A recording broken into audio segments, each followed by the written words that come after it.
Hello, everybody. I want to talk about democratizing digital maps. So the market for digital map services has been dominated by proprietary providers such as Mapbox and so on, with high license fees, limited control over the data, and strong vendor lock-in. In my talk, I want to present Protomaps. It's an open source alternative and its potential for various use cases we will analyze. To my person, I'm the founder and managing director of QZ. We develop a research platform where researchers can developing their software. And in this context, we have been using Protomaps for maybe a half year now to visualize geodata. First, I will give a brief introduction to vector tiles and the basic idea behind Protomaps and the most important differences to conventional raster or proprietary tile service is that it's built on top of vector tiles. Then I will show the complete tool stack from Protomaps from open source datasets, from OpenStreetMap or other sources to efficient tile generation and the delivery via HTTP2 and so on.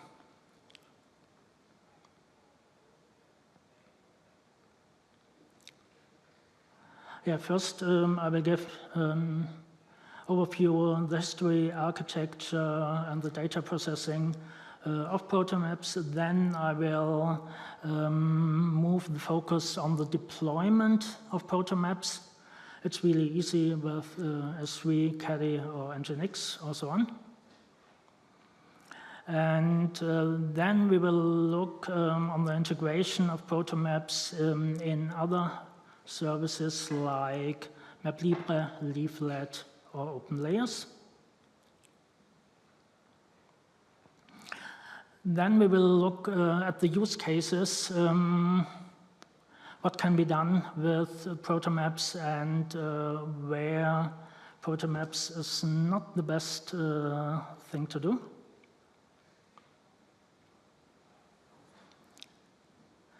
Last, I will present Protomaps sprint we will give in spring next year.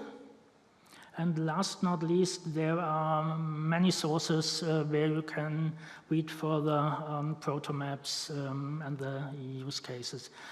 Therefore, it may be a good idea to scan the QR code from the beginning to look at the slides later.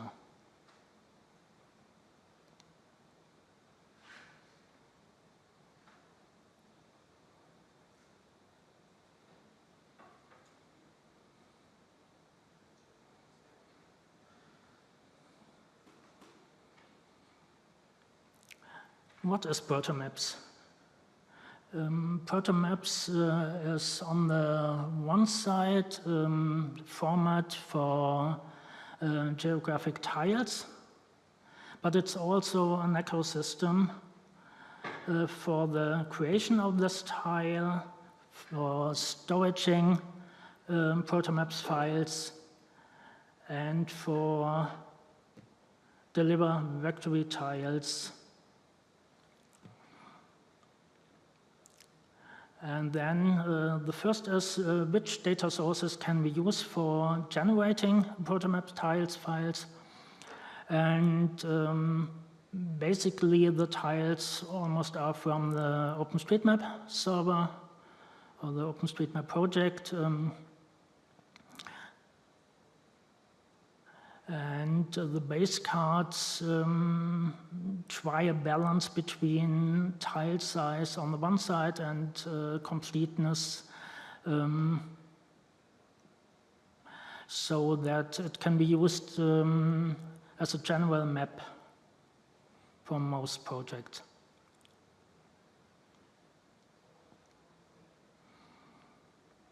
Yeah, if you want to create your own maps, you can use base maps. This will use the OpenStreetMap data on the one side. On the other side, it uses the tiles project to say which information will be on which zoom step. But you can also create your own base maps and then say you will also have the house numbers or so on, all what's in the OpenStreetMap files.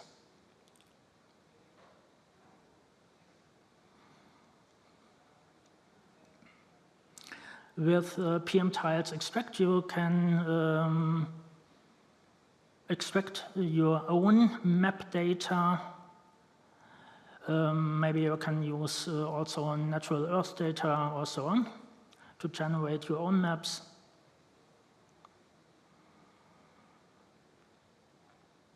Or you can use PMTiles convert to convert from InViTiles to PMTiles.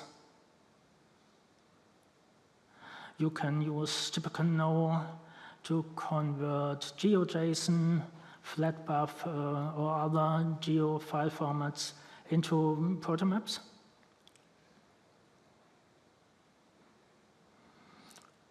If you use raster.io, the library, then you can use the extension Rio PMTiles to convert your geotiffs or other formats into PMTiles. Last not least, you can use GDAL in a modern version to convert also to PMTiles. After you have converted your geodata files into PMTiles, you can checking if your data will be okay. Therefore, you can use from the PMTiles project the verify flag and the link to your file. Or you can display the header with the PMTiles tool and the header JSON flag that will look like that. Or you can map it with metadata and some example output will look like that. Or last not least, you can use the PMTiles viewer. It's a web service which will show your PMTiles in a web browser.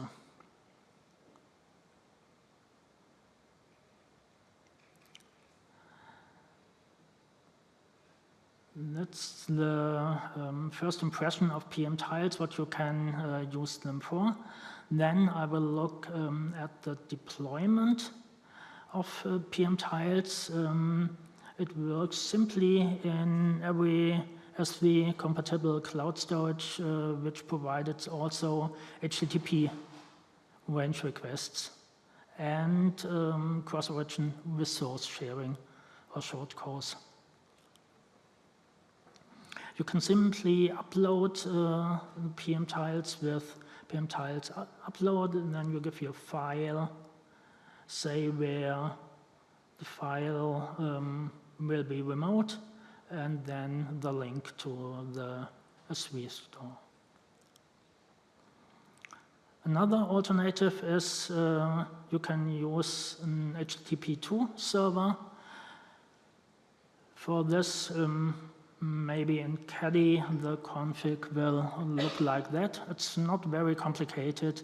You have to define where your tiles lie on the file system and set the course setter, the course headers, and that's all. similar simple, it will be an Nginx. And maybe more interesting is not only host your PMTiles, but the integration in other services like MapLibre JLJS.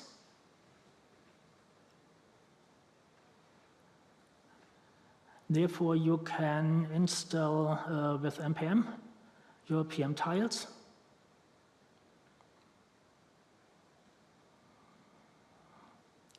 And then you can import the PMTiles with the protocol at protocol function, and so you can display your PMTiles in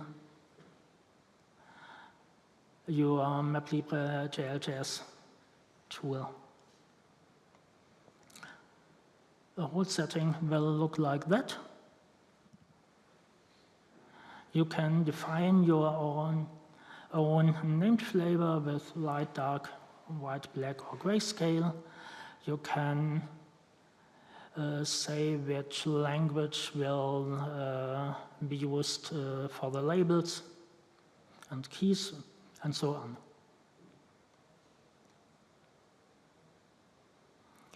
Another JavaScript library is Leaflet, which you can also use with PMTiles. Therefore, you have to install not only Protomaps, but Protomaps Leaflet. And then embed the script in your JavaScript file. Add a layer for your PMTiles file. Say which flavor you want and which language.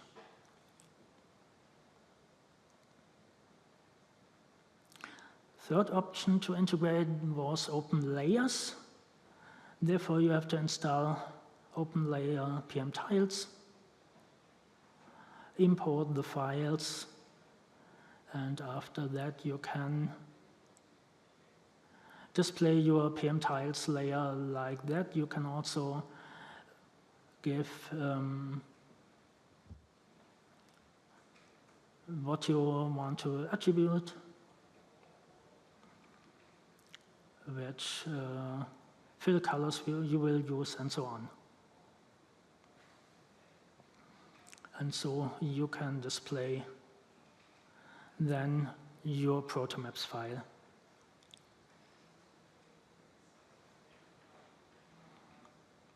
That's the technical part. Now we will look for what you can use Protomaps.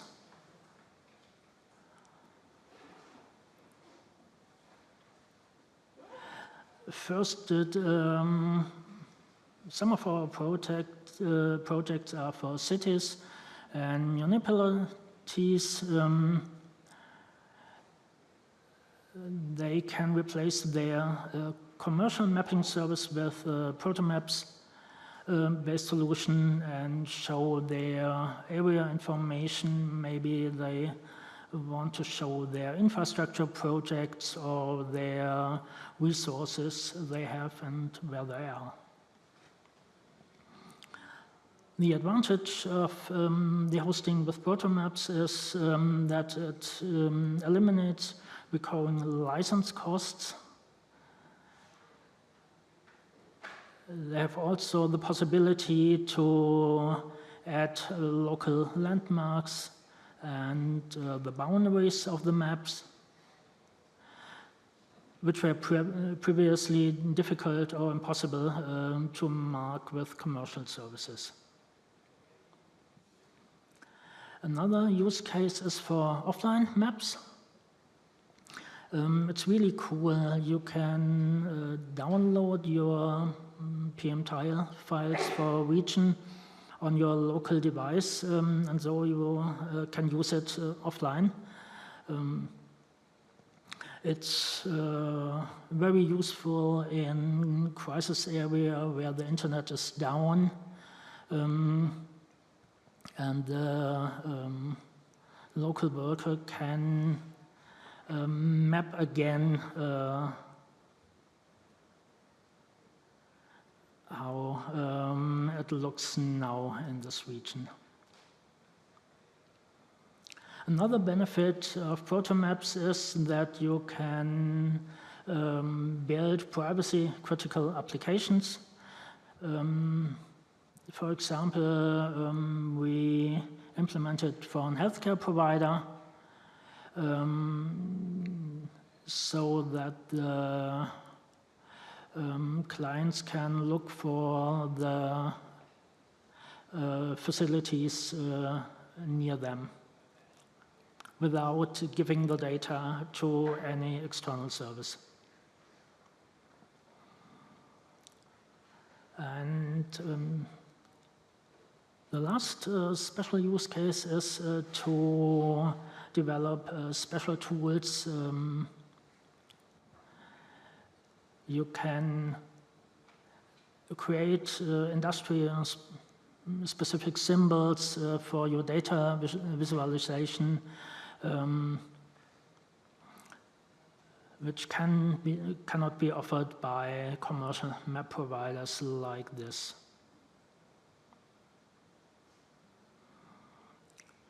And now we want to look what you can't do with Protomaps.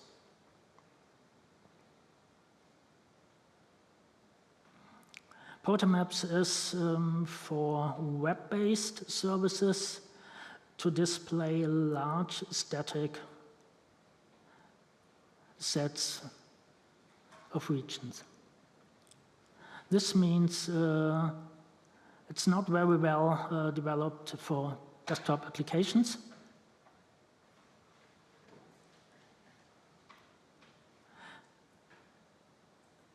It will not be suitable if you have only a few megabytes of files for displaying your region.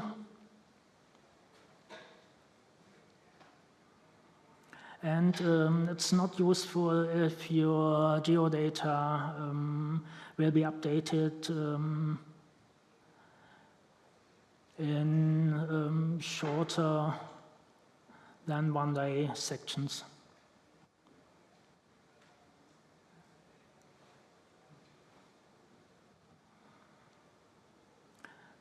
So for smaller files, you can use GeoJSON.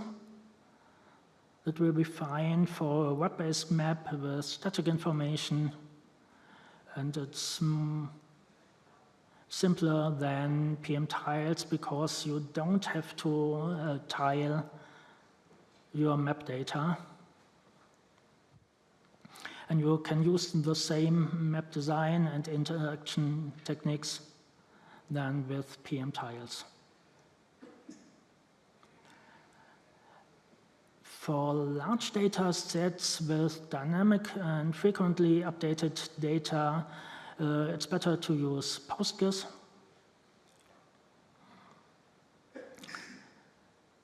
It's a Postgres database with an extension named GIS.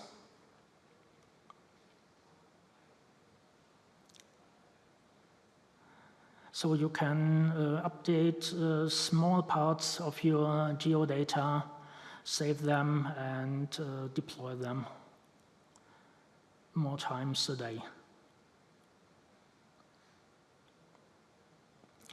If you are exploring large static data sets, but not need to publish them on the internet, maybe you are researching on these data, so you can avoid tiling and visualize the files directly with any desktop software for geodata. This is really cool for research tasks where you don't have to tile your geodata.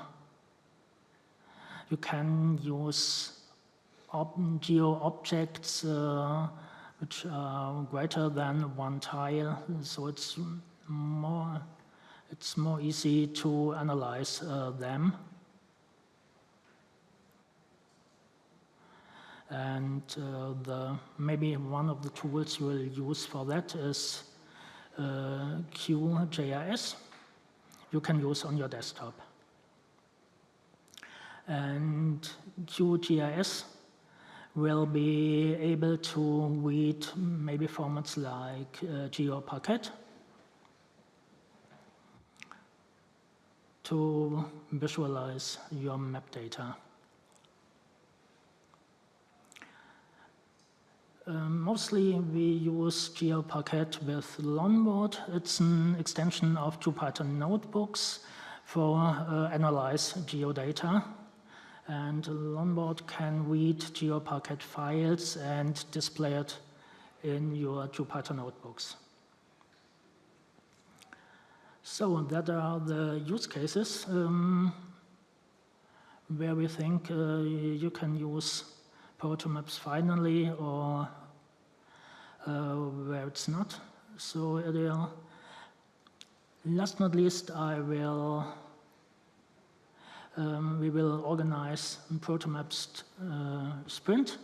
It will be next spring, and maybe you will have a look on our website on the events page when we will announce the location and the time when it will be happen. And last but not least, there are more and more links. So maybe if you are interested in Protomaps, I will give you again the QR code to link to the slides and then to read further. So do you have any questions? Thank you very much, Veit. Thank you very much, Veit. So we have two questions online, and I'll start off with those.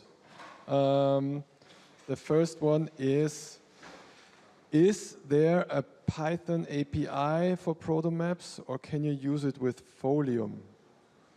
At the moment, I don't think it's you can use it with Folium, but Protomaps is yeah, I don't know. Maybe Raster.io will be a Python library you can use for Protomaps. It's maybe the only library I know. I see, thank you. The second question that we have received online is, are there any features from commercial providers, such as Mapbox, that you would like to see integrated in Protomaps?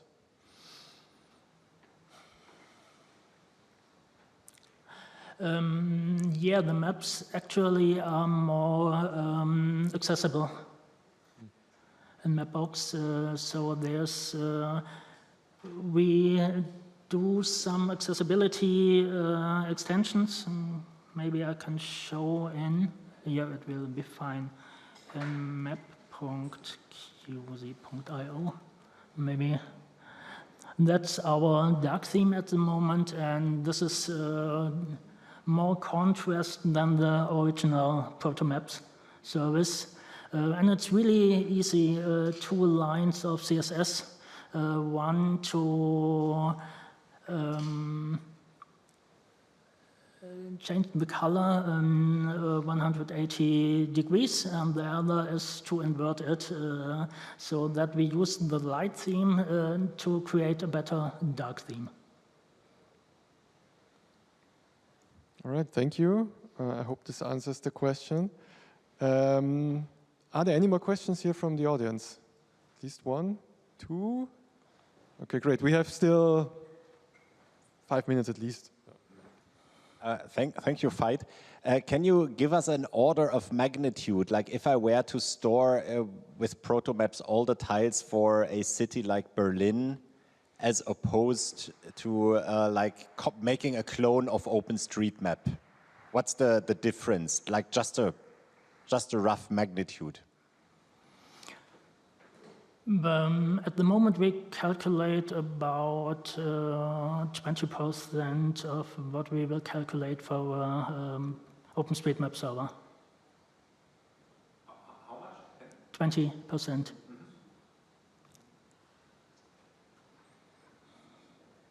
There was another question here in the front. Hi, thanks for the talk. I was the one asking the question about the Python API and Folium. What was the library you mentioned that you said, I think was a Python? Sorry, I can't understand you.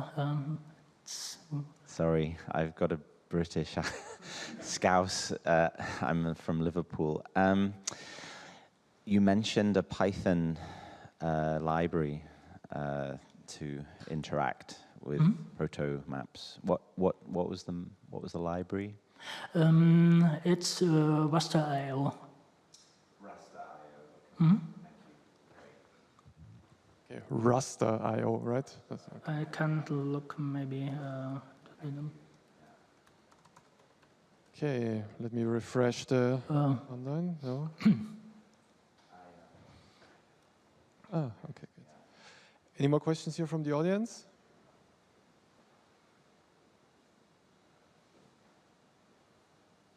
Last refresh from the web platform. So if there are no more questions, let's thank Veit once again, and I think he will be around for additional questions if they come up. Thank you.